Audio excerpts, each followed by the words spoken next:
I think after the second period of this hockey game, a lot of people thought the Montreal Canadiens were on their way to the third straight loss versus the Buffalo Sabres. But good goaltending by Jakub Dobes and some timely scoring by Cole Caufield, and the Montreal Canadiens leave Buffalo with a 4-2 win and sole possession of third place in the Atlantic. Let's talk some puck.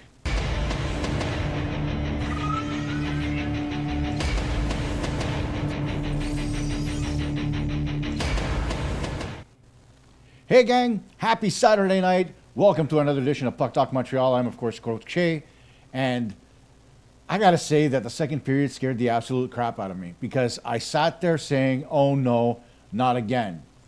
But really there were two things that were different in this hockey game versus the Buffalo Sabres. And I'll talk about them a little bit later.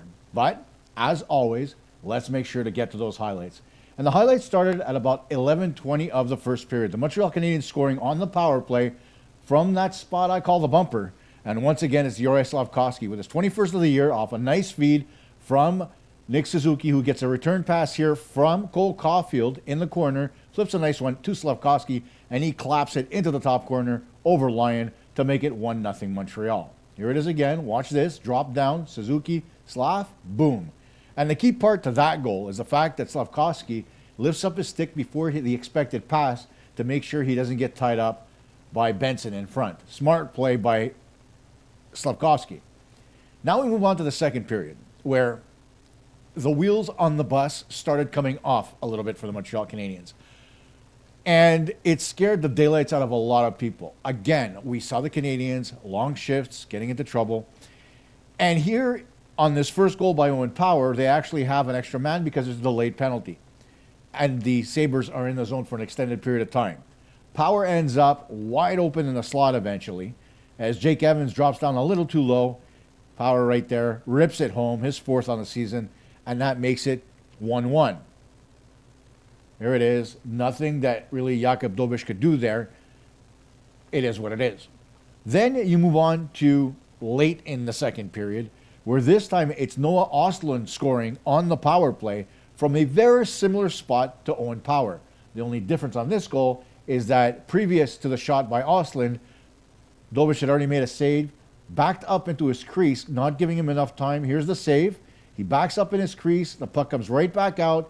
Doesn't have enough time to come out to the top of his crease.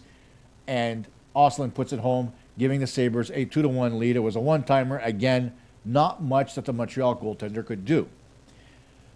Headed to the third period. And all of a sudden, the Canadiens look like they did in the first. And at 4:14 of the third period, Cole Caufield scores his 31st of the season on a beautiful tip in front off a shot by Noah Dobson. Dobson switching places with Caufield, a shot. There's that high tip that we always talk about versus the Canadiens. Caufield gets it this time, keeping the puck low on the ice, putting it inside the post on Alex Lyon to give the Canadiens a tie hockey game at this point. Then, at about 10:13 of the third period, it was a play that was started by a hard forecheck by Kirby Dach. He gets in on the forecheck, separates man from buck, gets it to Suzuki, who feeds it out front to, you guessed it, Cole Caufield. There's the forecheck, there's the puck in front, there's Caufield. He puts it into the empty cage and makes it 3-2 Montreal. There's your goal, and everybody seems to be happy. The Canadiens, as we know, have a hard time holding on to leads in the third period. That was a little bit of the case here, as there was a lot of pushback from the Buffalo Sabres. A late penalty that Montreal got in this hockey game took Lane Hudson, and lo and behold, the Canadiens killed that off. And finally, Oliver Kapanen managed to score an empty netter from 200 feet away as the puck comes to him right here. He turns and fires it down the ice. I don't know whether the Buffalo defenseman got a stick on it, but either way, Kapanen takes it, as you see here, turns and fires. I think it did hit his stick, and it comes all the way down the ice into the empty net. And the Montreal Canadiens leave Buffalo with a much-needed 4-2 win and third place in the Atlantic Division. I think all of us are happy at this point because if it's between you and I'm not expecting Montreal to win this hockey game because Buffalo was dominant in the first two meetings. Now we get to my game report. and I've got a few things to talk about here. Starting with the use of Xhekaj. I saw Xhekaj do a lot of good things in this hockey game, and yet, for some reason, I believe his ice time in this game was in and around 7 minutes and 36 seconds. I'm going to check it again. I checked it before. I just want to be sure on my number here. Where are we? Sorry, 7:09 for the entire hockey game. And it comes back to the question, if you're not going to play him, what's the point? Now, granted, much must-win game for the Montreal Canadiens. And I get that there's a lack of trust. But how are you going to rebuild trust in a player if you don't allow him to show you that you can trust him? And for the limited time that he got, he made a lot of good plays, made good reads, passed the puck up the ice effectively, popped, I think it was Josh Anderson in on a good scoring chance. So, I mean, and he got 3 hits in this hockey game. A lot of those things that you wanted in the Montreal Canadiens lineup because of the fact that in the offensive zone, the Buffalo Sabres tend to be very physical. So you need guys who can handle that physicality. Early in the hockey game, when that delayed penalty was coming on, that physicality caused Mike Matheson to turn over the puck and force the Canadiens into taking a penalty. So let's say, for example, you've got Xhekaj back there, and he doesn't have to worry about the physicality all that much, and he is able to work through it. Doesn't that help your team? But you're never going to know because you're not using him enough.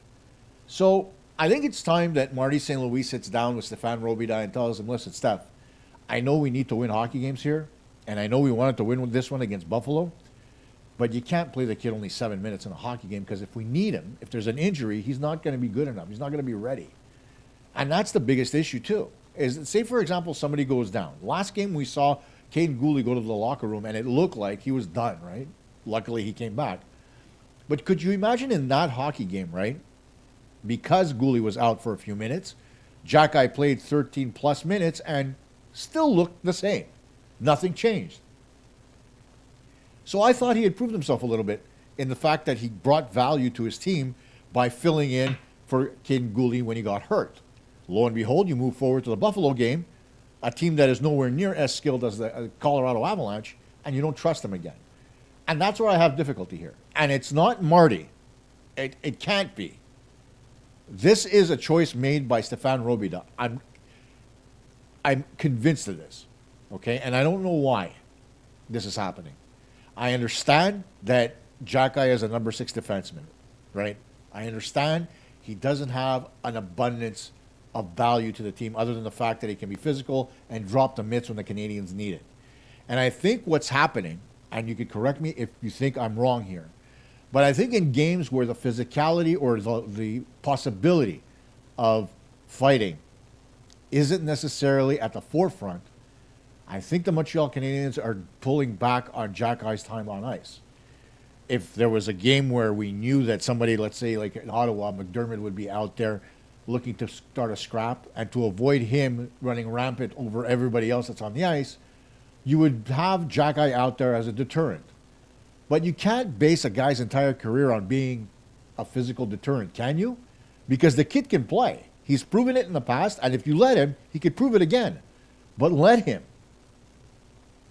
I just don't understand the lack of trust because he hasn't, other than those 2 giveaways that happened, I forget which game it was already. I think it was against the Minnesota Wild, but I digress. Other than those 2, I don't remember Xhekaj making any egregious mistakes at all this season. I could be wrong, but I don't remember them, right? So if that's the case, and he's not chasing players in his own zone, and he's solid defensively like everybody wanted him to be, then why not hell reward him for following what you're telling him to do?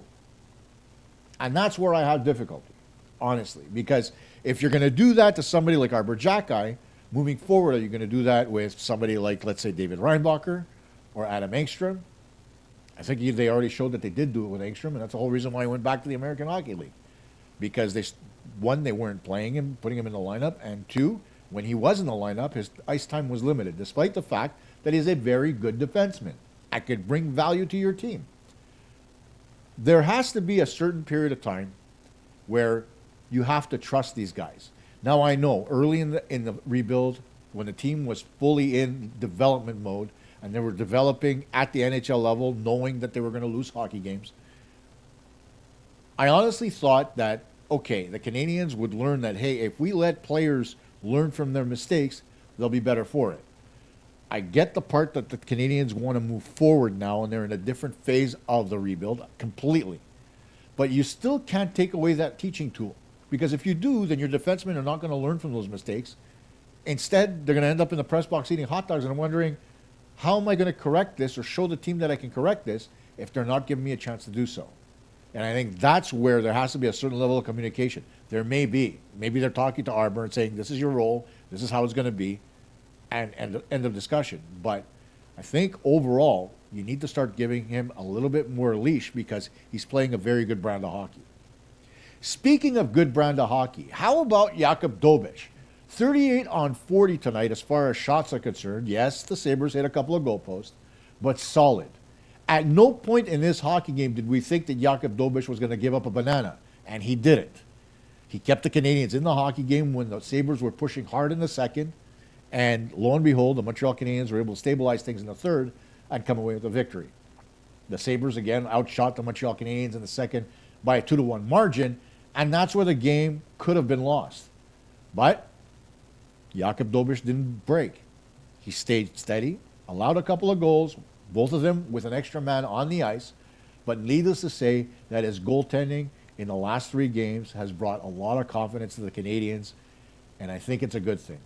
Now, the question moving forward is going to be, do the Canadiens go back to Montreal in any of the last 2 games? Or maybe, just maybe, you back off a little bit, you let Dobes play until he loses. If he wins both games and you go into the Olympic break, you're in a great spot, because then you know that Marco Marciano is going to have his goalies for at least a week to be able to work with them and get them to fine-tune their games to be a lot better than they've already been.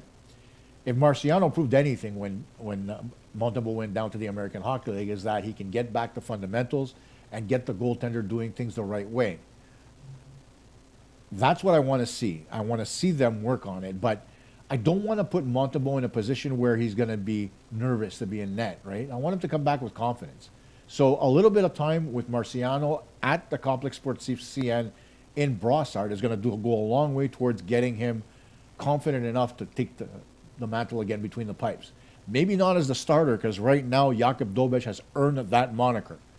I'm not going to say he's the number 1, but I am going to say that he is the preferred starter for the Montreal Canadiens at this point. Whether or not Montreal gets his game back remains to be seen. It's been a long season, and we've seen only glimpses of the Montreal of old. We haven't seen him consistently. I'm hoping that after the Olympic break, that changes. But kudos to Jakub Dobes. He made some big saves in this hockey game. Good rebound control. No issues with his game whatsoever. I mean, you can see the difference from an Eric Raymond coach goaltender to a confident goaltender who's with his preferred goaltending coach. Dobes came out and said outright that the only reason he's the goaltender he is today is because of Marco Marciano. That's saying a lot and shows a lot of respect toward Marciano's ability to work with goaltenders. Let's see if that continues, and let's see if that reflects an improvement in not only Sam Montembeault, but, of course, Jacob Fowler, because after all, Marciano is going to finish off the season doing double duty. What can you say about Cole Caufield? Another 2 goals by Cole Caufield tonight, and in different ways again. Okay, the goal from the tip in the high slot. I mean, come on, it's not an easy thing to do, especially when you got another player on your back. And the thing about that goal is that Caufield stepped in around the defender, got in front of him to get position to be able to make that deflection. I thought originally that Dach scored because he was reaching for the puck, and I thought it went off his stick and in. But when I saw the replay, I'm like, okay, it was Caufield. And then, of course, on the game winner, going to the front of the net, recognizing that Dach got control of the puck, he goes to the front of the net. Nobody's there for Buffalo. Buffalo's got 3 guys below the goal line, something that drives me crazy when it happens to the Canadiens. And lo and behold, Caufield's all alone in front. Nothing Alex Lyon can do. The Canadiens get the game-winning goal, and then, of course, an empty netter later. you can't say much more about Cole Caufield. They call him Mr. Saturday Night for a reason. Holy hell did he come up big again for the Canadiens tonight. As did Nick Suzuki, as did Kirby Dach. I thought Kirby Dach played an excellent game in the role he's been given on that line. And I'm going to get back to what I've been talking about for weeks. That line doesn't need another guy who can score. It needs a guy who can be physical along the boards. And despite the fact that Dach isn't the biggest guy on the Canadiens, he has the ability to play a physical brand of hockey. You saw it on the game winner. He came in hard on the forecheck, finished his body check, took the puck away from the man, gave it to the guy that was there in support, Suzuki. Suzuki in front of the net to Caufield, bang, it's in the back of the net. Textbook example of what that line needs. Somebody who can be physical. If Texier is going to be on that line, he's got to take a page out of what Dach did tonight, where he gets in there and he doesn't peel away when the puck is played away from the boards. He gets in hard on the forecheck. He doesn't take his time getting in there to see how the play is going to play out. He gets in hard on the forecheck and doesn't give the defenders time to move the puck. And I think that line will be even more productive if that actually takes place. But the fun part is that we don't know where the Canadiens are going to go at this point. Are they going to bring Line A back and put him on the first line where he's been practicing on and off? Or are they going to leave Dach there because he seems to be very comfortable playing alongside Suzuki and Caufield? He's done it before. Or are they going to put Texier back and drop Dach down to the third line again? That all remains to be seen. Interesting decisions to be made by the Montreal Canadiens after the Olympic break. That is for certain. Where else do we go from here? Well, let's talk about one of the bad things again that happened in this hockey game, and that is the second period and that long change. Once again, the Montreal Canadiens ended up spending way too much time in their own zone on individual shifts, whether it was because of the delayed penalty or otherwise at 5-on-5. I outlined this in yesterday's show when we were live on Friday night. The Canadiens can ill afford to take their time getting the puck out of the zone in the second period. Teams know that the Canadiens struggle. You saw Buffalo change their forecheck in the second period to actually create more pressure against the Canadiens' defense because they couldn't get off the ice. What did it do? It led to a couple of goals. Obviously, both those goals with the extra man on the ice, one with a delayed penalty, one on the power play. But either way, those penalties were both drawn based on the fact that the Canadiens were fatigued. The first one happened because, as I mentioned, Mike Matheson gave the puck away. Got forechecked hard, panicked, gave up the puck. Somebody took a penalty. I forget who it was. Where are we again? It was... Where was that goal again? Hang on a second as I go back. That was late in the period. So it would have been the Lane Hudson penalty for the high stick. So he takes a high stick on Alex Tuch as he's trying to cover him. And that leads to the power play and the power play goal by Noah Ostlund. And it was unnecessary because of the fact that there was another giveaway. That's just the way the Canadiens have been notoriously throughout this season. And the second period has been their Achilles heel. Now, it's not so much just the line changes, but it's the level of fatigue because of the fact that guys are out there way too long. So, it's something that the video coaches and the coaching staff need to examine. If the Canadiens can clean it up just a little bit, it's never going to be perfect. Okay? And I'm not expecting it to be perfect because there's going to be mistakes. You're going to have situations where the Canadiens are pinned in their own zone again in the second period. It happens to every team in the National Hockey League, right? But if you're going to get better at certain things, you need to be able to sit down with your players and say, guys, I'm going to give you an example of what's happening to us in the second period that's forcing us to take bad penalties and prolonged shifts on the ice. And outline those examples. Show them to your players. And I think at that point, you may very well get a little bit better at doing certain things during the second period. The Canadiens were winning faceoffs. It wasn't an issue. I think they finished the night at 68%, or are we at 70.2? I mean, it wasn't a faceoff issue for the Montreal Canadiens. If they would have taken faceoffs in the defensive zone, they would have been just fine. And it wasn't the fact that Jakub Dobes was giving up too many rebounds, because more often than not, when the shots were coming in on him and he could control the rebound, he was smothering it, getting faceoffs, and allowing his team to change. It's more those prolonged shifts. Shots that come in, that Dobes, has to fight through a screen. Rebound is there, it goes to the corner, and they continue to cycle the puck. The cycle, as Jacques Lemaire always said, kills hockey. And it kills energy. So when you start to cycle the puck down low against a team that's furthest away from their bench, what you create is an inability to get off the ice and an advantage for your team. Because after all, the benches for both teams are closer to the offensive zone than the defensive zone in the second period. It gives you an advantage. So if the Canadiens can clean that up, they'll do just fine. Another thing that I think needs to be cleaned up a little bit is a little bit of the play of Jacob Evans tonight.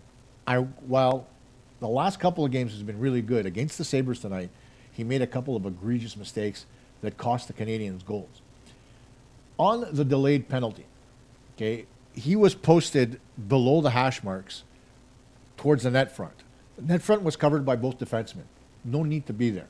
If he was a little bit higher up, he would have allowed Zach Bolduc to actually cover his wing properly, because Bolduc ended up going into the slot and out because of the fact that Jake Evans wasn't there. That led to Power being able to get into that empty area and fire the puck in on goal. Nothing anybody could have done unless Evans was a little bit higher in the slot, able to block that shot or get a stick in the lane, and the puck was out of play. On the second Buffalo goal on the power play, what happened was Danault went over to the boards to cover his man, and Evans chased as well. And that allowed Ostlund to come into the empty space vacated by Evans and got that shot from the high slot. When you're out there on the power play, when you're shorthanded, you can't allow yourself to chase. It's not man on man. So you can't pick a player and say, okay, I'm going after him. It's a variance, right? It's just like a 5-on-3. At a 5-on-3, if you start chasing people, okay, you're in big trouble. But when it's 5-on-4, it's a zone. It's a diamond, right, that they play. It's not the box. It's a diamond because of the fact that you're facing off against a 1-3-1 power play. If it was an overload where you had 2 people at the point and 3 players lower, then you could justify having 2 people up high and having the box instead. But it's now with the 1-3-1, what you do is you have one guy at the point, 2 guys on the flanks, and 1 guy at the net front, and you allow that diamond to expand and contract depending on the location of the puck. But the thing about that is you need to maintain the structure of the diamond, right? The minute you've got to show you the point of the diamond, which was Danault that moves over, then basically that diamond has to shift. Instead of doing that, though, what happened was Evans chased, and it allowed Ostlund to come in behind him and get that spot in the slot.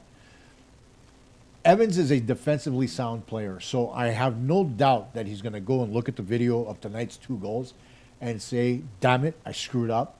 Guys, mea culpa, that's on me. But it has to be a one and done, because against the Colorado Avalanche, we saw the penalty kill be absolutely fantastic. Aggressive, very good on the puck. But you can't be that aggressive and give up your positioning, right? You have to be able to mitigate the time and space you give your opponent. The minute you vacate an area on the penalty kill, you're done and buried every time. You can try to get it back, but it just doesn't work. So now the Canadiens sit third in the Atlantic alone right now. Buffalo in the first wildcard spot. And that's where the Canadiens were before they faced the Sabres the first time 2 weeks ago. Great on the Canadiens to get back to where they were. Detroit lost, so they could try to make up a little bit of ground as well. That's not to say the Canadiens can't reach the top of the division. That's not to say that they may very well fall back into a wild card. But the fact that the Canadiens are battling for the top of the division is encouraging. They're not giving it up. 2 games left, one against Minnesota, the other against the Winnipeg Jets, and then we get the Olympic break. The Canadiens are going to be off tomorrow. Obviously, they're on the road. Back at practice on Monday, and they'll be playing versus Minnesota. Minnesota's on Monday, so they'll be at practice tomorrow. And we'll see how that works out versus the Minnesota Wild. The Wild, they're playing tonight versus the Edmonton Oilers, and so we'll see how that game pans out. But a really great showing tonight by the Montreal Canadiens. I want to hear your comments. Are there things that you saw in this hockey game that either pleased you or displeased you? Put it in the comments. Let me know. And I can bring stuff up and I can respond to you and maybe even create something for the Olympic shows. So please open it up, put it in the comments, let me know what you're thinking, guys, and we can create more content for you in that sense. One more thing I want to get to, and it's not a criticism of what was said as a comment, but it was just me. I'm needing to explain something to everybody. If there's one thing that I know about myself is very often when I say things, I occasionally come off as condescending. It's not to insult anybody's intelligence. It's basically how I grew up. Youngest of 5 kids, I had to talk down to people because otherwise nobody would listen to me. Okay, so it's a bit of a character flaw on my part. Don't take it personally. Don't take it as if I think I'm superior to you, because I'm not. If there's anything that I say, it's to not transfer my knowledge to you. And that's what makes this podcast what it is. And so let's keep it that way, okay? I'll try to do better as far as the way I deliver things. I'll try not to make it sound like I'm absolutely right all the time. I may not be. I may be. It all depends on the game. It all depends on the opponent. And it all depends on what, time of day it might be. But at the end of it all, my intention here is to give you an entertaining podcast that works. Somewhere where you come out and say, hey, I learned something new today. So let's leave it at that. Tomorrow, we'll preview the game versus the Minnesota Wild. Of course, the Canadiens having beat the Wild recently. We're going to visit what worked in that hockey game and how the Canadiens can do that again versus the Minnesota Wild. And then one more to go before the Olympic break. I know you're all sad. Actually, you know what? I'd like to hear from you. I honestly want to hear how important the Olympic tournament is to you. Do you value it? Is it really important for you to have NHL players in the Olympic tournament? Or would you rather go back to what it was prior to the NHL getting involved and it being more of an amateur game, right? I can tell you this much, okay? My friend Sean Anderson, who was a first-round pick in the National Hockey League, played for the Sabres, Quebec Nordiques, Philadelphia Flyers, played in Europe, played for the Canadian national team program back in the day. That program allowed him to play close to home and play something meaningful, representing his country, right? Didn't necessarily get to the Olympics, but he played in World Championships and so on. So it's a really cool place to be, right? And so that program is gone when NHL players decide they want to go to the Olympics. And so we haven't seen that program in a while. Obviously, when the last time the Canadian team went to the Olympics, no NHL players, it wasn't the same caliber game for any country, let alone the Canadian and U.S. teams. But the lack of those programs, it's really hurt the amateur game because there's that extra level to aspire to. So I'm going to ask you the question. Is it really important to have NHL players at the Olympics simply to guarantee a better result? Or would you rather, like the Olympic spirit is based on, you have amateur players playing in that tournament where it would be like their Stanley Cup? Put it in the comments. Let me know. I'll let you know what I think in another show. But I'd like to see what you think on that subject alone. And then, of course, whatever you have to say about this game, pop it in the comments. We'll discuss, and we'll have a great time doing it. Thanks for watching. See you tomorrow when we preview the Minnesota Wild versus the Montreal Canadiens. Go Habs, go.